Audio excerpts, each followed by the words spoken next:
So a really warm welcome today to today's webinar presented by the Early Grade Reading Barometer. My name is Simon King. I'm from RTI International. So the Early Grade Reading Barometer has been around for about 9 years. In early 2022, which I think is this year, the barometer was relaunched with a redesign, trying to make it more accessible and user-friendly. So then we started to think about a webinar relaunch event, as we are doing today, and we had to think about what's the story we needed to tell. We have a tool that has 50 assessments across 26 countries and 65 languages. So what do we want to do with this? And so we looked over the barometer, and what we realized, we kind of had somewhat of a historical dig of early grade literacy in international education going way back to 2009. Starting with an early grade reading assessment and then moving into early grade reading programming, the barometer has an interesting documented journey of the early grade literacy movement. But this isn't really the only journey I think we could talk about today. There's also our individual journeys. And as Joe has already pointed out, everyone knows a lot of people very well. For those people who've been in the industry for a long time, going back to the previous century. And then others have been learning about early grade reading for less than a year. And so what we hope we have here is an evolving tool that has utility no matter where you are on your journey. And so if you're one of the more experienced members of the audience in early grade literacy, think about how you'd help a counterpart at USAID or a local ministry, an NGO or donor partner to learn the simple basics of early literacy. There's a lot of complexity to it, and there's a lot of history to it. And hopefully the barometer tool is something you could use yourself or with your counterparts to make a complex and layered sector just a little bit more accessible and help them get up to speed a little bit more quickly. So quickly going through housekeeping. First of all, so no one needs to ask, the webinar recording and the presentation slides will be made available.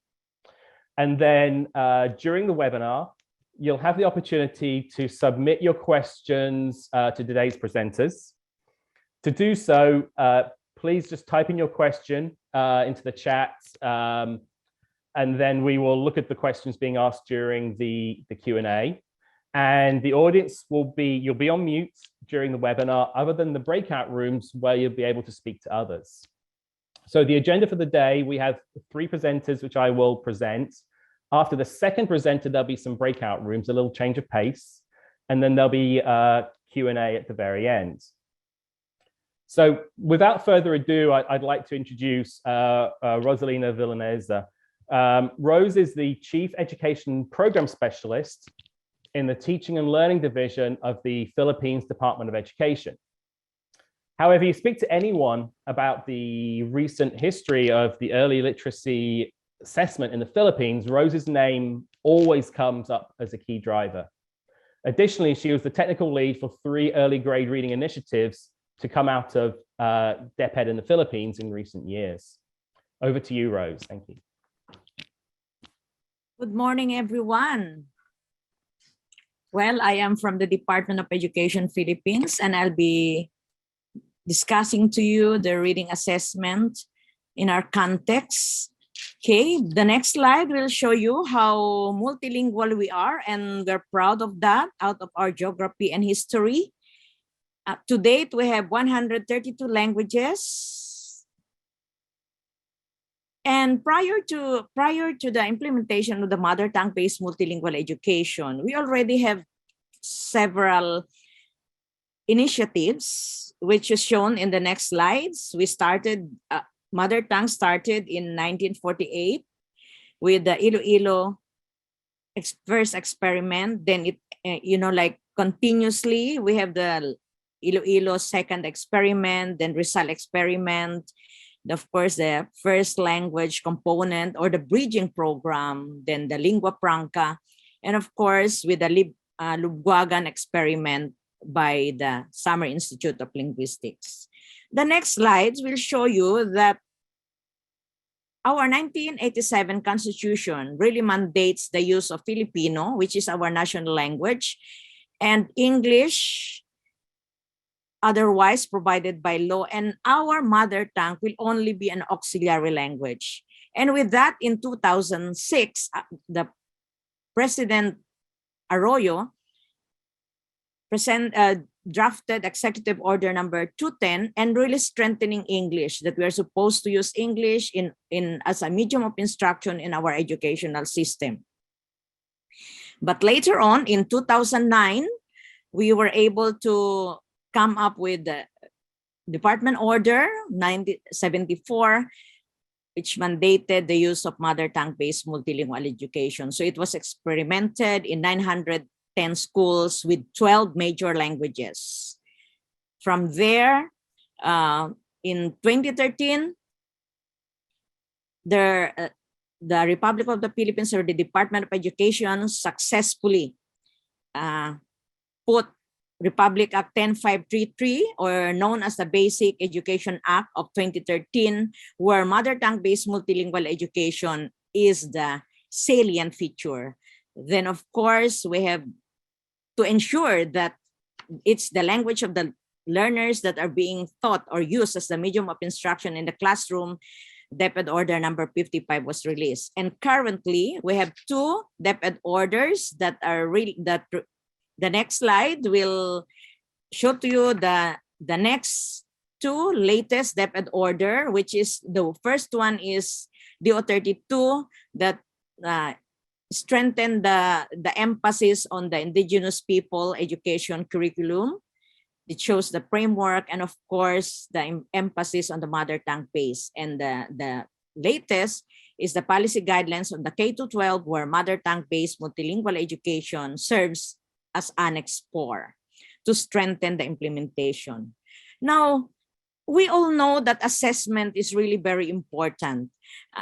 We need to have a baseline data, and we also need to measure the improvement of our learners in terms of the language, so that the next slide will present to you the assessment that the Department of Education has, or known as the LAPG, or the Language Assessment for Primary Grades, and later on, which was converted into ELNA, Early Language Literacy and Numeracy, because we wanted to also measure the numeracy, because our program ELLN, Early Language Literacy and Numeracy program for K-3 learners, is at hand, and that's what we are emphasizing.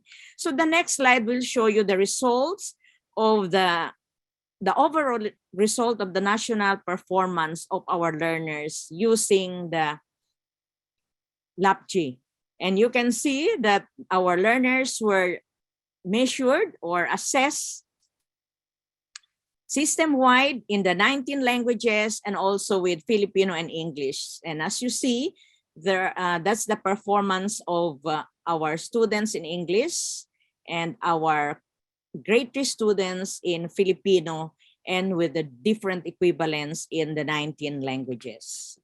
Then, of course, when we converted or LAPG to ELNA, the next slide will also show you the result of the Early Language Literacy and Numeracy Assessment. So again, all this, our learners were measured in different 19 languages that are acceptable, or what the DepEd has been implementing. But as you know, the LAPG and ELNA only measures oral listening comprehension and reading comprehension. This is administered in grade 3 already. And I was thinking that this will be too late for us to know the performance of our learners, so that there's a need for us to really look into another type of tests that will give us the idea on how our learners perform in different languages, from the mother tongue to Filipino and English, because our curriculum mandates that for grade 1, we expect our learners to be learning to be reading in the mother tongue. And for grade 2, we expect them to be reading in Filipino. And in grade 3, we expect them to be reading in English. So that, and we're lucky that USAID introduced to us to the RTI, or Research Triangle Institute. And through them, we were able to recognize, or we were introduced to EGRA, Early Grades Reading Assessment. And because of that, we were, if you can see in the next slide, or my second to the last slide, you will notice that, our LAPG or our ELNA will only measure oral reading comprehension, and it does not really measure, what I'm interested at is really to know the early grades reading assessment, or what are the prerequisites for our learners to be able to read. So that in 2013 and 2014, we were helped by RTI through USAID, and we were introduced to the early grades reading assessment. So my team were involved in crafting or contextualizing the EGRA that the RTI has into several languages. So on that time, USAID is through the BASA Pilipinas, catering Region 7 and Region 1, Region 2, Region 7, and of course, the ARMM or the BARM now. So they cater on Ilocano, Sinugbuanong Binisaya or Cebuano, then of course Hiligaynon and Magindanaon. So we contextualize the EGRA tool into these 4 languages. And the findings of these assessments are on the early grade reading barometer, which we can look at, or the rest will be presenting all of this later. So if we look at the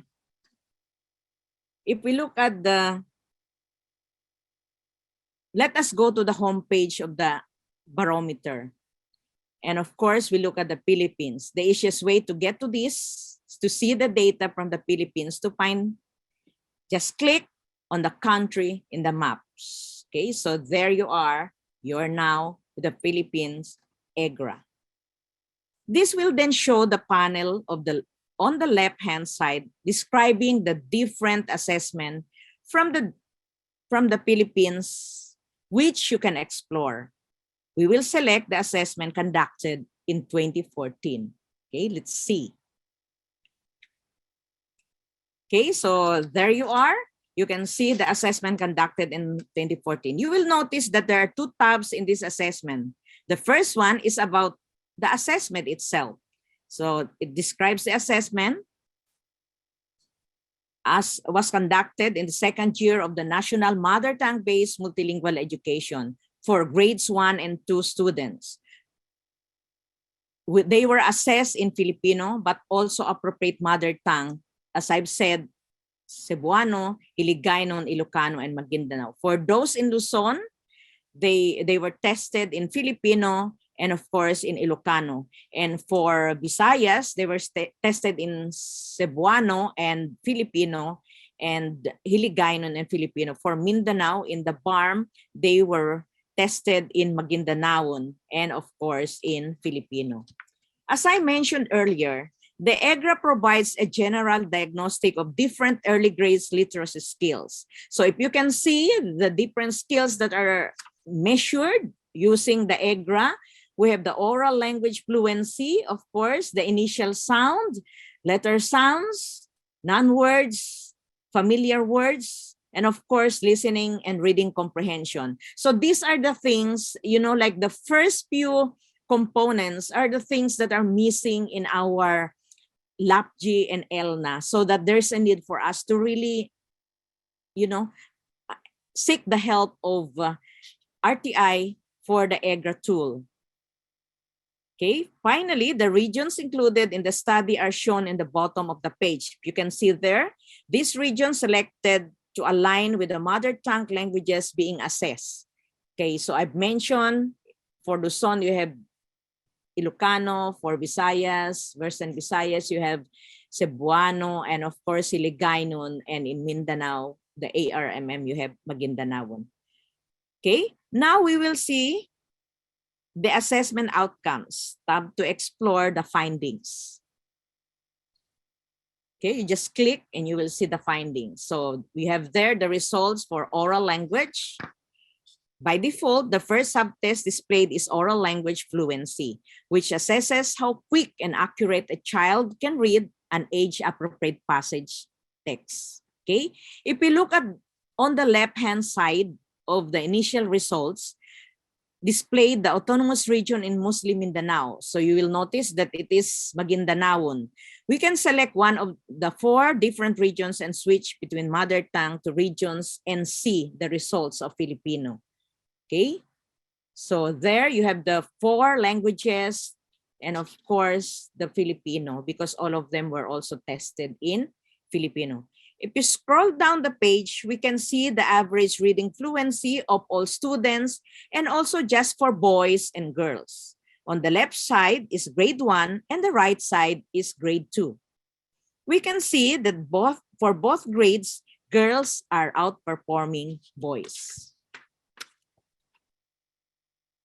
To add more information to explain the averages, we have the distribution of scores, which show that for students in ARMM, 66% of grade 1 students are unable to recognize a word of Maguindanao text.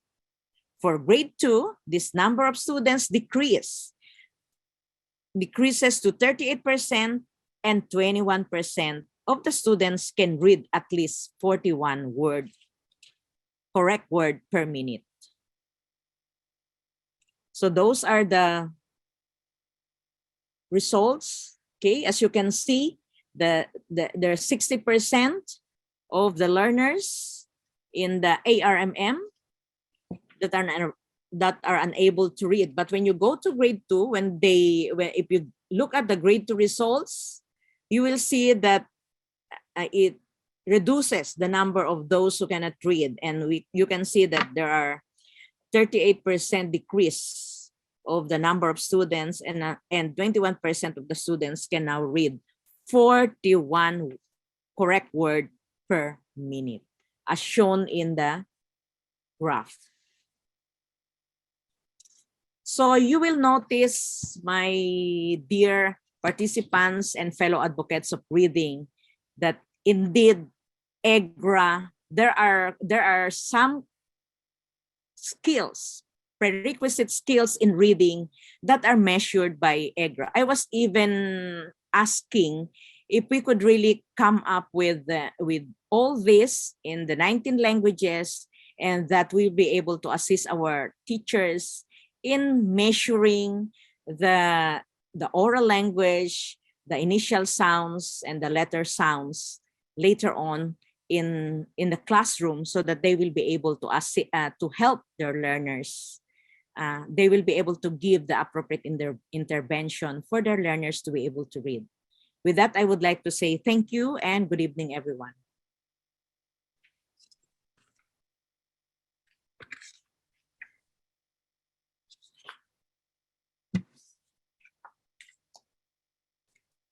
Thank you so much, Rose.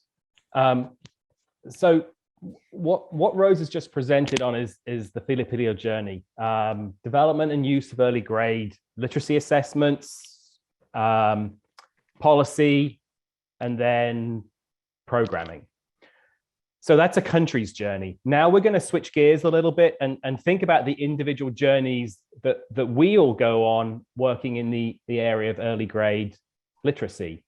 So our second presenter, Pilar Robledo, I'm going to describe as a shiny new USA Foreign Service Officer for Education. Before switching to USAID, she worked extensively in Central Asia, first as an education volunteer for Peace Corps in the Kyrgyz Republic, but most recently as the Peace Corps Director for Programming and Training in Ukraine. Additionally, she was the Regional Director for International Research and Exchanges Board in Central Asia, covering all 5 Central Asian republics. So it's really nice to let her know that this year in 2022, we'll be putting a lot of data sets from Central Asia up on the barometer. Over to you, Pilar. Thank you, Simon. And thank you, Rose, for that lovely presentation. It definitely inspires me to see what we can do with the barometer. And I will also be a little honest, it's intimidating as a new Foreign Service officer to see a new tool and maybe a new password that I need to use. But I'm here today to talk a little bit about how the barometer came about. And I want to thank everybody who's been working on it since 2013, because this is the year that USAID announced that 100 million children would be reading. So immediately, partners, ministries, staff, USAID, Asia Bureau, education team, all of the partners, teachers, quickly realized that we would need a set of tools to understand and communicate what the EGRA was doing, and what kind of results we would need to be reporting on. So this, of course, is my entry point with the new and shiny version. And talking a little bit, Rose mentioned already what the EGRA is. So we will talk a little bit about what the barometer does. And as a new user who's coming in to look at this, I see a lot of data and a lot of metrics and a platform that allows me to make sense of it. I can go in and I can see different, I can see the different types of assessments that are taking place. And we're starting off, we'll have a look here at the presentation. We start in the same place, Asia, where we started with Rose. And we can select a country and go in and look at how that country is doing with the data.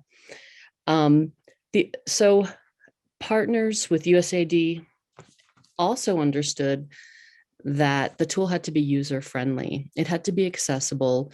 It had to be something that people could get our hands on. And I, first went in there and I thought I could break it, but we're not going to break it. And it turns all this data into usable information. And this is the kind of information as a Foreign Service officer I would like to use to inform my programs and to work with partners.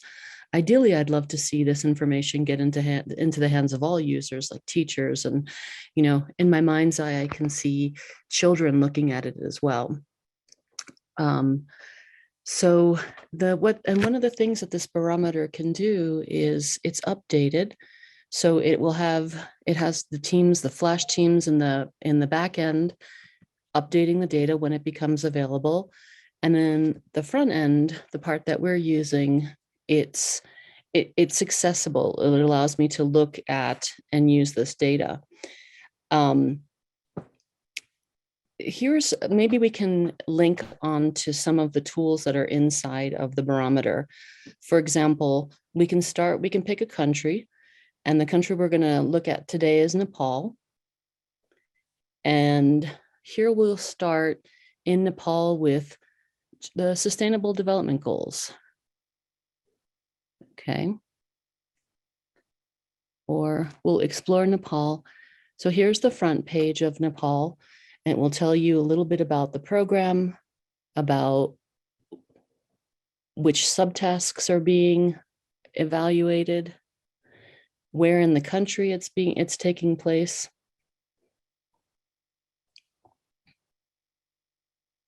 And then all the way down to impact, we can see impact. So thank you. We'll scroll down and we'll see where is our money going and where are the efforts going. We can see right away where the impact lies, where we can see where number of words per minute have increased. So here we have a look through. And the thing I love about the barometer is that now you can see with these visualizations, it looks something even like my utility bills that I get. I can see where the increases are, where the decreases are, etc. Maybe, Chloe, can we please have a look at the slider?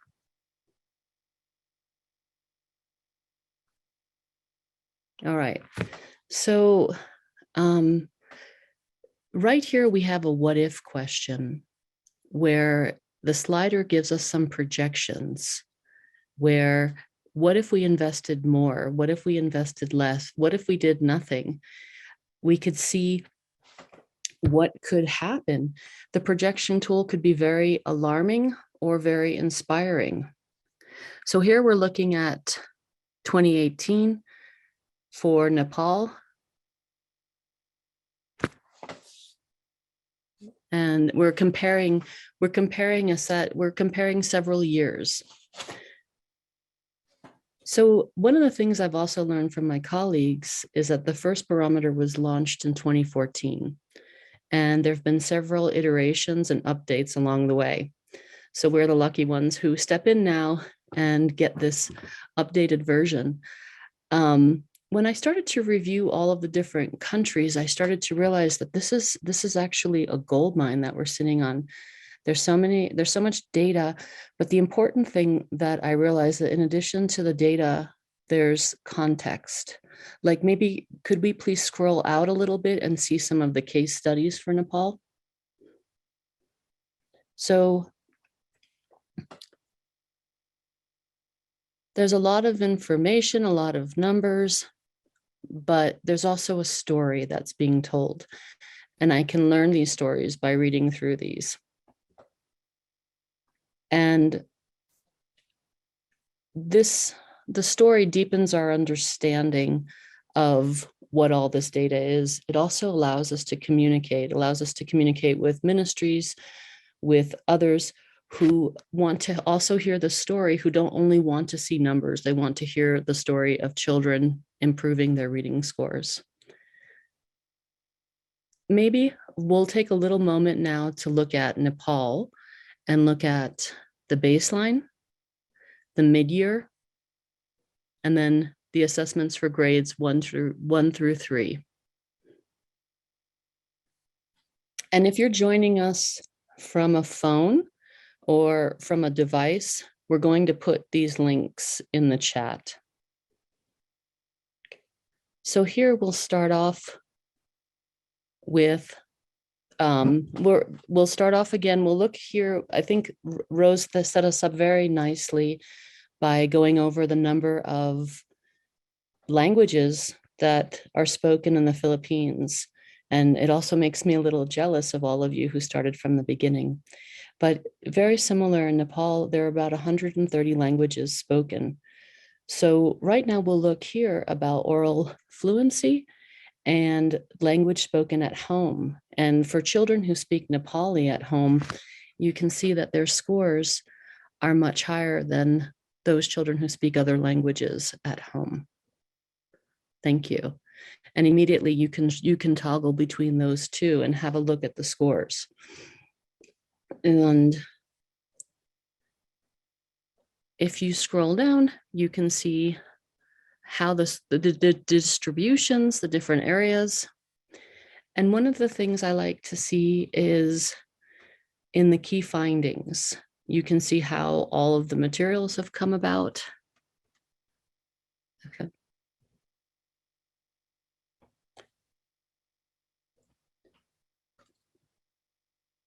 Thank you.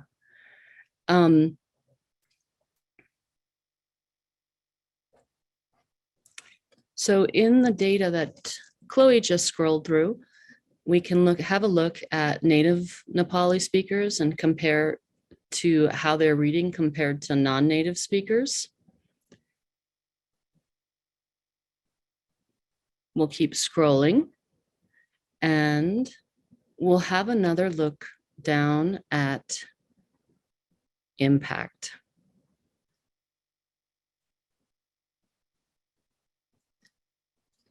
So if you're coming to the barometer to have a look at what was the impact, we can look here. Here is a measure of the average words per minute. And here we can see that the average words per minute increased by 4.9 words per minute.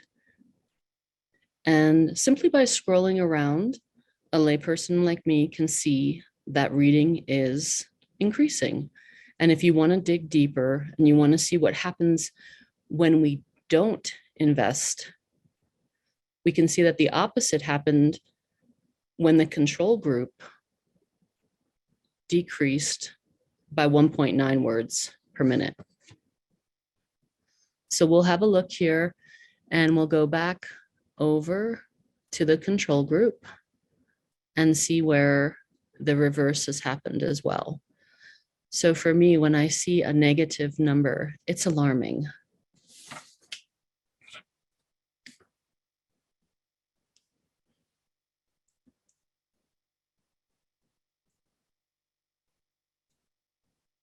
I'm going to pause for a moment. There we go, because we've looked at a lot of screens and a lot of things that the barometer can do. And with that, we're going to pause and break up into groups where we go into the barometer and we get to play with it and report back out. I see there are some questions in the chat. So thank you so much, Chloe. Thank you, Simon. And thank you again, Rose. Over to the breakout rooms.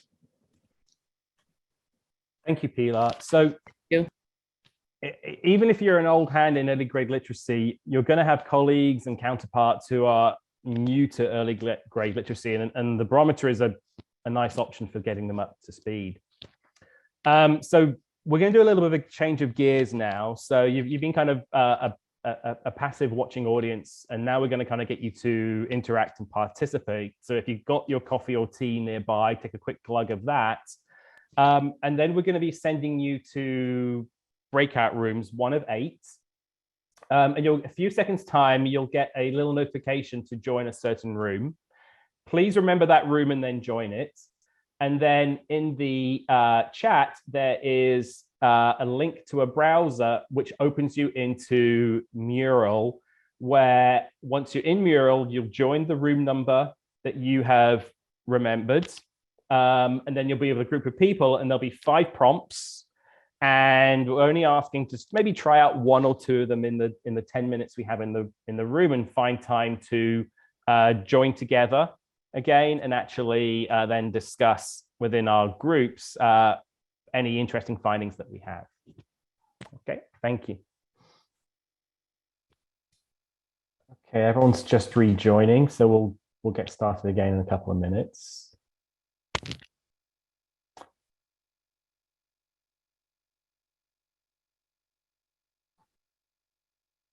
Okay, everyone's here. So I hope that was a useful activity. And just to let everybody know that the mural is still open, and we are going to be reviewing prompt 5, which are the barometer enhancements. So we look to the users for adding features throughout the year, including actually data sets as well. And so if you want to add something to the prompt 5 about either suggestions or possible data sets, we will compile and process those over the next few weeks. So thank you so much. So we're going to move on to our final presenter now. And what we've done so far is kind of look back at the journey we've taken so far, looking at data sets, looking at reading programs, assessments. And so it's a good point for pause and reflection. And then what have we learned and how do we move forward?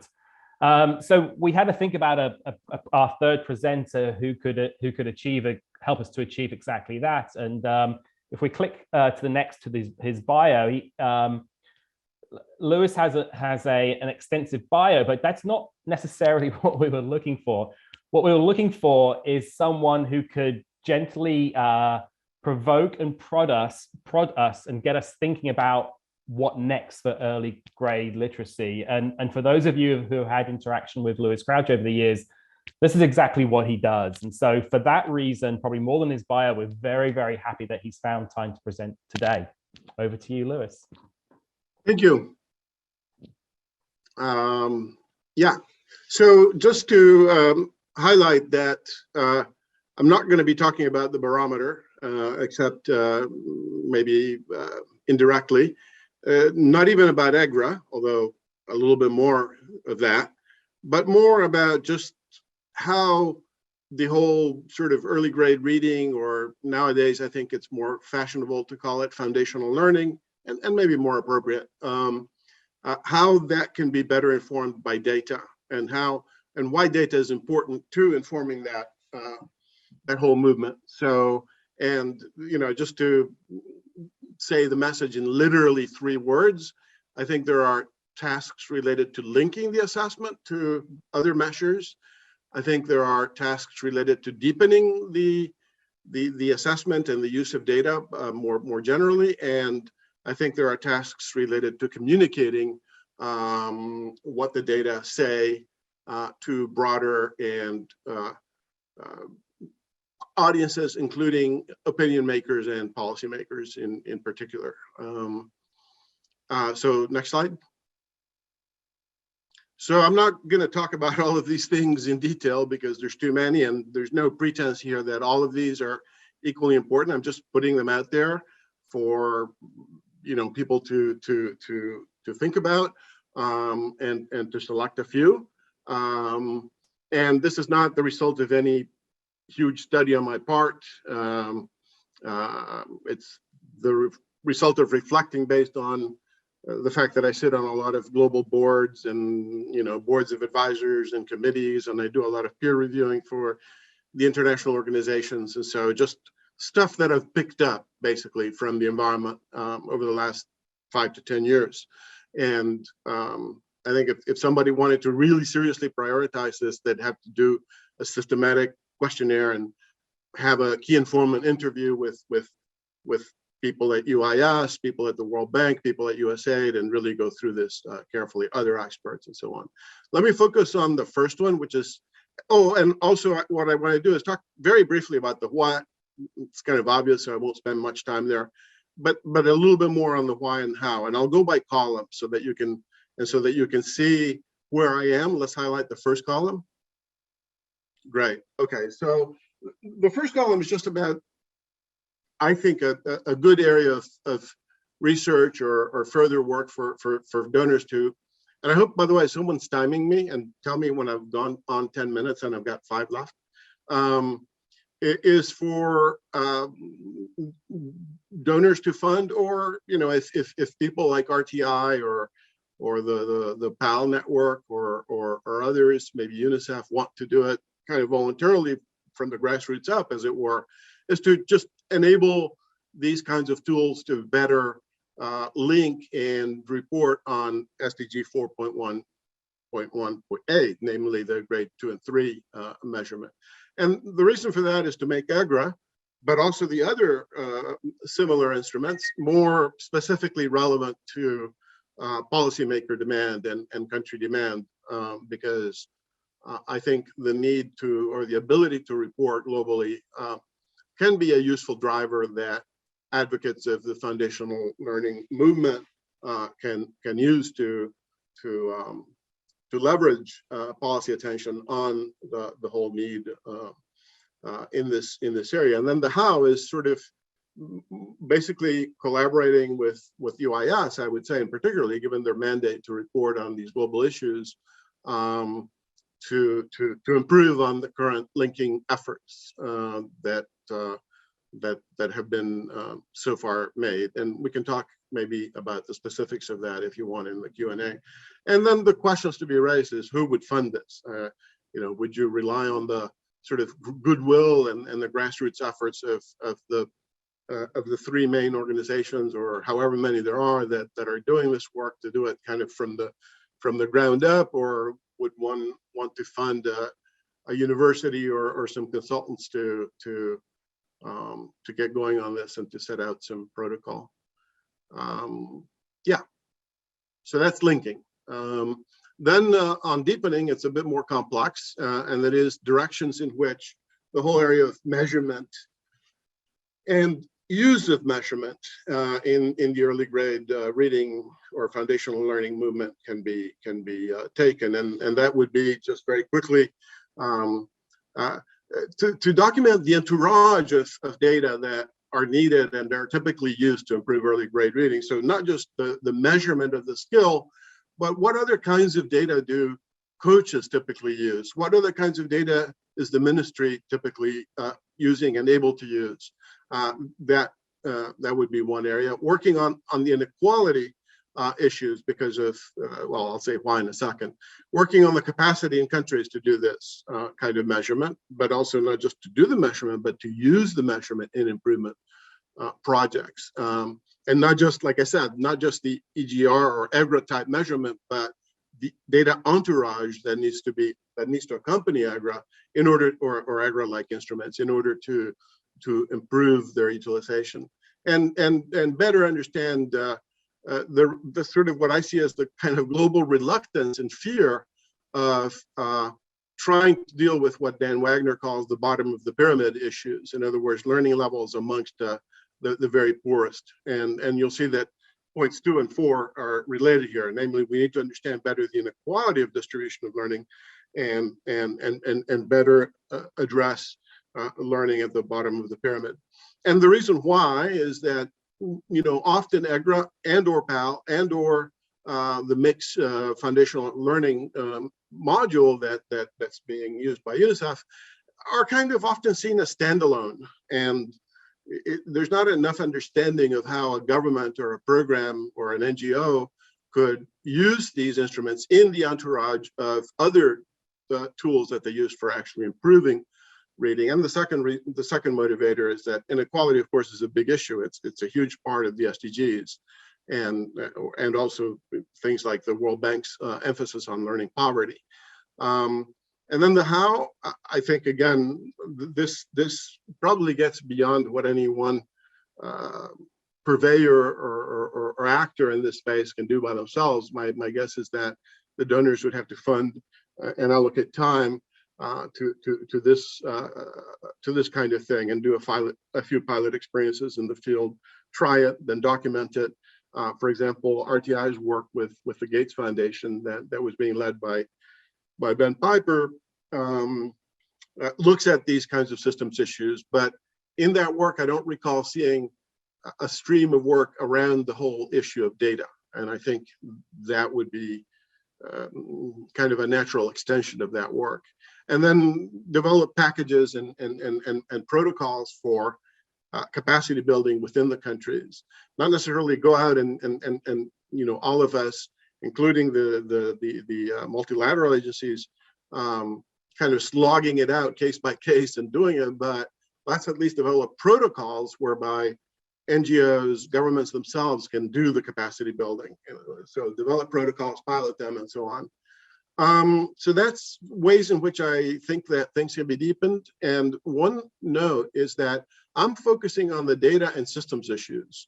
I'm leaving aside for now, partly because it's not my area of competence, but also partly because I think that's already reasonably well handled. Or, yeah, I mean, you could always do more in any of these areas, but I think relatively speaking, the kind of nitty-gritty micro pedagogical issues around measurement of non-Latin scripts or you know, mother tongue issues, these kinds of deeply sort of pedagogical measurement issues are, in my view, I'm not going to say that they're being handled well. I think they're being handled, I think there's a disparity in how, on the quality of attention we've given to the kind of more micro pedagogical issues and the amount of and quality of attention that we've given to the utilization and communication of these results.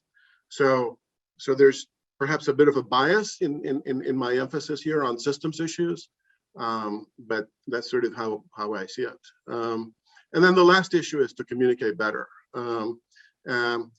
Communicate more on the fact that there's a learning crisis, but also importantly, communicate on the fact that there are solutions. And that's why I put so much emphasis on, in the deepening column on the use of the assessments for program management, because that links to the fact that we need to communicate the fact that there's not just a crisis, but that there are solutions. Because if all you do is communicate the crisis, people get paralyzed by fear. They say, oh my gosh, this is a terrible thing. And everybody, and because this is something educators do, everybody says it's so complex and so multifaceted, and so we need to communicate that there are solutions. And I think one step that I'm personally particularly interested in right now is to document the role that attention to foundational learning played in the development of what are today's educational superstars, such as Korea, China, increasingly Finland, et cetera, during their takeoff stages. Let's not look at what Korea is doing today or China is doing today. Let's look at what Korea did 50 years ago. Let's look at looking at what Finland is doing today is essentially useless in my view. Let's look at what Finland did 100 years ago. That's the interesting bit, and nobody's doing that in the area of specifically foundational learning. So the why is because we need to create demand side from the politicians that this is a crisis, but above all, it's an addressable crisis. And secondly, lessen the role of fear from policymakers that don't want to accept. By the way, just a little aside here, historical aside, probably the most successful intervention in international intervention in the last 70 years was the elimination of smallpox. And WHO, the head of WHO was reluctant to accept that as a mission. They eventually did, was reluctant to accept that as a mission. And the reason was that he was afraid that they would fail in that mission. And therefore that would bring lack of prestige to the institution. So I keep emphasizing, and not everybody agrees with me on this, including many heavy hitters, but I still think that there's an issue of fear from policymakers and some of the international institutions to accept this challenge because they're afraid to fail. And I think that's why I keep emphasizing we need to communicate the fact that there are possible solutions, including scaled up solutions.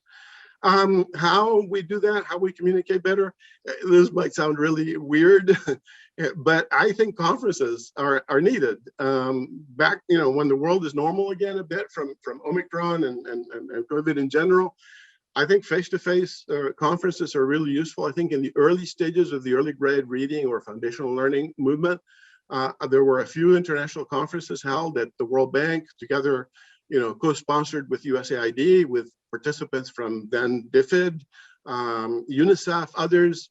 I think that really helped get the ball rolling. And I think that doing one of those every couple of years would be really helpful.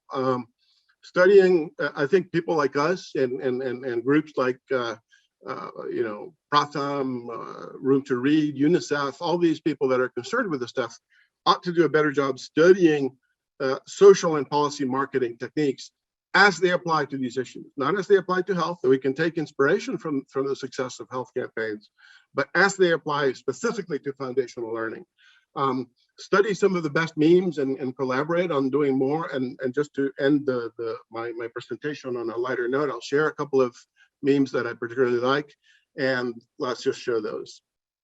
So next slide. So this is the credit due to Room to Read with their, what I thought was a wonderful campaign where they showed a sign that said, "Do not read this." And you can't help but reading it. If you're a literate person, when you're presented with text, you automatically process it and you can't possibly not read it. And that's the point that they were trying to make, and how automatic it is for us and how we need to make it automatic for everyone. And then Harry Petrinos at the World Bank had a wonderful way of conveying what it means to not read, to say, well, suppose you're in traffic and you're, in the left-hand upper corner, you can see the directions in English. Very good, very nice. Now, supposing you're illiterate, it would be like reading, like for an American to read street signs in Cyrillic. So these kinds of memes are really useful, and we don't use them nearly enough. Not enough to present a bunch of data. You have to really sort of get passionate about these things and get clever. Here's another one, next one. This is something I use.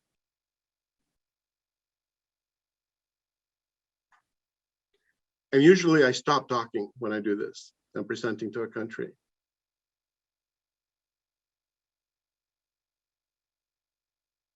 Because that's how you get the impact. If you just stop talking and people are sitting there desperately waiting for the kid to read. And I think I might have one more, maybe not. No. So link, deepen, communicate, and to end with a thing that's very American and maybe more from my generation, let's live long and prosper and get this job done. Thanks. Lewis, thank you so much for that. So we just have a few minutes now for Q&A before wrap up. So maybe take about 3 questions, and we'll focus on our presenters, please, for the Q&A rather than the barometer, if that's okay. So we're going to kick off with a couple of questions for Rose, actually, that are very similar from Kate and from Joe. Is they're interested to hear more about how the Department of Education in the Philippines made use of the EGRA assessments for policy or decision making. Rose, do you have any thoughts on that? Yes, at first, our leaders really cannot accept the fact or the result of the test, precisely because they don't have the deeper understanding on how our learners should be able to read.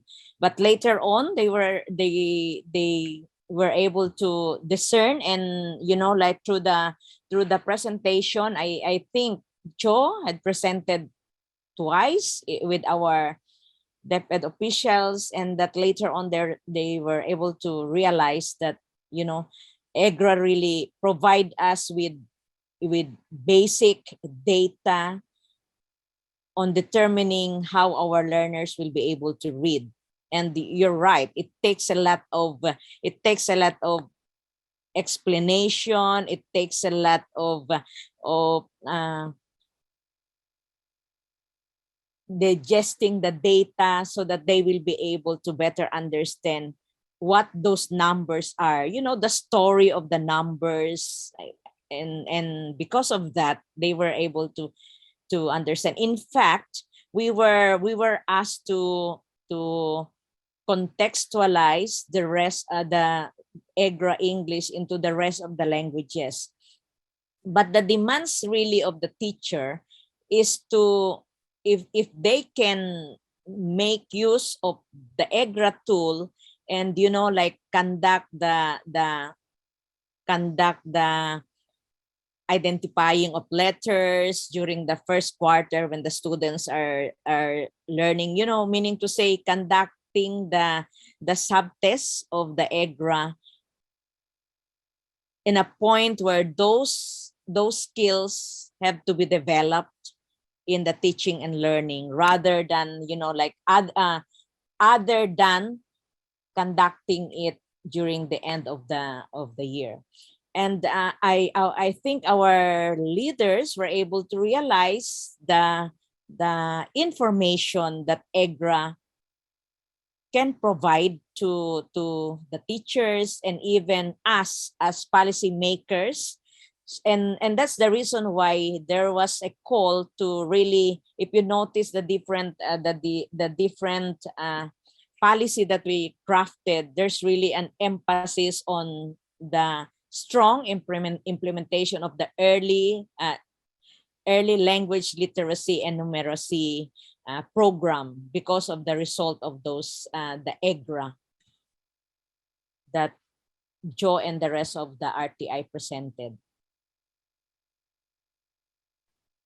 Thanks, Rose. You're really right, Luis, when you say that it's too difficult unless you have to do a lot of explaining and detailing, putting a story of those data that you presented, so that the policymakers or our leaders will better understand. It took Joe a while to let us understand what those data are and the importance of that as a contribution for us as a policymaker to be able to come up with a sound policy in implementing early language literacy and numeracy program. Thank you. Thank you, Rose. Do we have any more questions for the presenters?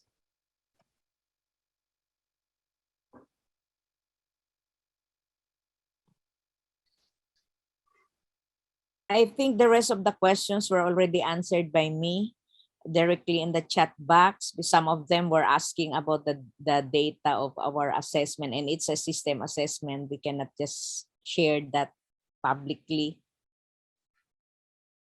Thank you. Great, thank you, Rose. Okay, so I think then if we don't have any more questions, I think for time we can start to move towards wrap up. So I'd like to introduce Chloe Stevenson, who is the program manager for the EGRA Barometer, to talk about activities for the barometer for the coming year. Thank you. Thanks, Simon.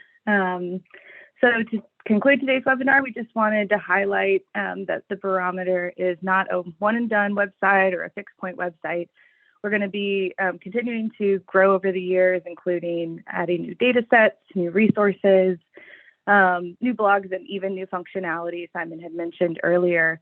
Let's see, we've got one more slide here. So as you can see, we have a number of new data sets that we'll be adding this year in 2022. The one that we're particularly excited about is the Nepal EGRP2. At the bottom there, it's because it's a classroom-based assessment, our web team is going to be exploring how we can best incorporate classroom-based assessments into the barometer, which has historically been kind of the EGRA one-on-one child-based assessment. So stay tuned for all of those upcoming data sets and new functionality to incorporate classroom-based assessments. We'll also be reviewing all of the recommendations that we received in the mural board. So thank you for contributing to that. If you have some additional ideas or wanted to add any additional ideas into the mural, we'll leave that open. So feel free to do that. And as Simon mentioned early at the top of the hour, our presentation was recorded today, and we will be sharing the recording on the barometer along with the slides in due time. In the meantime, if you have any questions or for our barometer team or for the presenters, feel free to reach out to Simon or myself, and we'll be happy to connect you and find answers. So with that, I just want to thank everybody for joining and hope everyone has a great rest of your week.